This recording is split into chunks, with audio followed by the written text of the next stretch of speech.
চামড়াটা যখন কাটা হয় তখন আবার এই যে স্তনগুলা করা লাগে, ব্লেড দিয়া স্তনগুলা সুন্দর করে যেরকম ওই যে কোরবানির গরু করা লাগে এরকম চামড়াটা ছাড়াইয়া তখন তার এইটা আবার উঠাইতে হয়। কিন্তু এই যে রিপগুলা যেটি ছাটনি কই আমরা, হ্যাঁ এই যে এই পাঁচরগুলা তখন এন থেকে দেখা গেছে এই পর্যন্ত কাটা লাগে, এটার উঠাইয়া তারপরে এটার ভিতরে হচ্ছে আর সব আমাদের এই আলামিন ভাই আপনার মহিলাদের লাশ যে আপনারা যখন কাটেন সেই ক্ষেত্রে তো আপনার অনেক সময় অনেক কষ্ট পান বা বিব্রত হন যে মহিলার যে পুরো বডিটা আপনাকে দেখা লাগছে প্রচুর কারণ আমাদেরও তো মা বোন আছে। হ্যাঁ, তখন এই ক্ষেত্রে আপনাদের অবস্থাটা কেমন হয়? যেমন আপনার তো দেখা গেছে মা বোন তারাও যদি এরকমই হয় তা তো ফেসটা অবশ্যই তখন তো তাদেরকে যখন তাদের বুকের উপর ছুরি চালাইতে গেলে তো তখন নিজের মা বোনের ছবি সামনে বাইসা আসে। এরকম কি কখনো কষ্ট লাগছে যে? হ্যাঁ, এগুলো প্রচুর এগুলো কষ্ট লাগছে দেখেই তো আর কি যে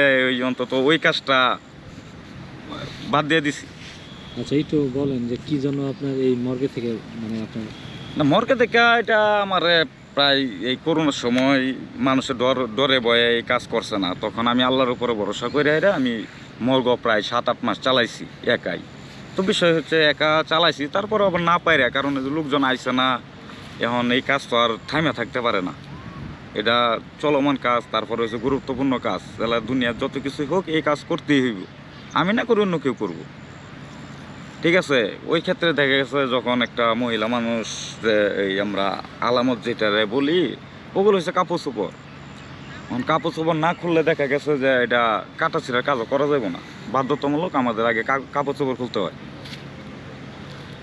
কাপড় চোপড় খুলিয়া এই উলঙ্গ অবস্থায় তারপরে তারে ওই পোস্টমর্টম করা লাগে, কাটা ছিঁড়ার কাজ করা লাগে, তখন খুব খারাপ লাগে যে তখন ভাই শরীরে কি মনে করেন আপনার ওইভাবে ধরেন নর্মালি আপনার যেভাবে একটা মানুষকে ধরা লাগে সেভাবেই ধরেন নাকি? নর্মালি, কিন্তু বিষয়টা হচ্ছে নর্মালি ধরলে তো আর ওটা মৃত মানুষ, নর্মালি ধরলে কি আর অন্যভাবে ধরলে কি, বিষয়টা হচ্ছে এরকম যে যখন কিনা এই উলঙ্গ অবস্থায় তার মুখের দিকে চোখ যা বা তার ওই বুকের উপর দা ছুরি চালাইতে হয় তখন খুব কষ্ট লাগে যে আজকে এই জায়গায় যদি আমার বোন থাকতো আমি কি করতাম, যখন এই জায়গায় আমার মা থাকতো তখন আমি কি করতাম, কারণ এটা এরকম একটা কাজ একদিনের বাচ্চারও ছাড় দেওয়া হয় না, একদিনের বাচ্চা হইলেও তারা কাটাছিড়া করা লাগে। এই হচ্ছে আর কি বিষয়, সব দিক দিয়ে বিবেচনা করে আমি আর কি এই কাজটা থেকে এটা কি ভাই ওই যে যখন বুকের মাছ বরাবর কাটেন মহিলাদের, হ্যাঁ দুইটা পার্ট কি দুই পাশে সরাই ফেলান না? দুইটা পার্ট চামড়াটা যখন কাটা হয় তখন আবার এই যে স্তনগুলা করা লাগে, ব্লেড দিয়া স্তনগুলা সুন্দর করে যেরকম ওই যে কোরবানির গরু করা লাগে এরকম চামড়াটা ছাড়াইয়া তখন তার এইটা আবার উঠাইতে হয়। কিন্তু এই যে রিপগুলা যেটি ছাটনি কই আমরা, হ্যাঁ এই যে এই পাঁচরগুলা তখন এন থেকে দেখা গেছে এই পর্যন্ত কাটা লাগে, এটার উঠাইয়া তারপরে এটার ভিতরে হচ্ছে আর সব আমাদের এই বডিটা যে আছে এটা হচ্ছে একটা গাঁট, যে ওটিতে গাঁট দিয়ে রাখে। এটা শুধু মহিলাদের ক্ষেত্রে? সবার ক্ষেত্রে, পুরুষদের ক্ষেত্রে? হ্যাঁ আচ্ছা, এটা সবার ক্ষেত্রে। তো এটা যখন আপনারা ওই করেন ভিতরে, তো মৃত মানুষের কি ভিতরে কেমন স্বচ্ছ কি রক্ত থাকে নাকি রক্ত জমাট বাঁধা থাকে বা কিরকম থাকে? না, রক্ত তো অবশ্যই, মানুষ যখন রক্ত প্রত্যেকটা প্রাণীরই আছে, হ্যাঁ রক্ত বের হয়। রক্তগুলো কি জমাট বাঁধা কালো থাকে? হ্যাঁ, কিছুটা কালো হয়ে যায়। কালো হয়ে যায় না?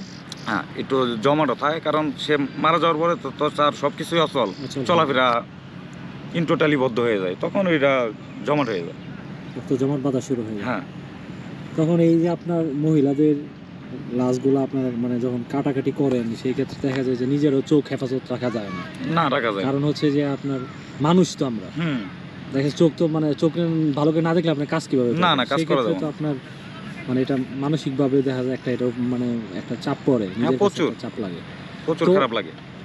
অনেকেই তো ভাই দেখা গেছে যে আপনার নেশা টেশা কইরা লাশ টাশ কাটে, আসলে এরকম কি এটা কি কতটুকু ঠিক কিনা? নেশা আসলে নেশা এটা যার যে ব্যক্তিগত পেশা হয়েছে, এই কাজ করলে যে নেশা করতে হবে এরকম কোনো কথা না।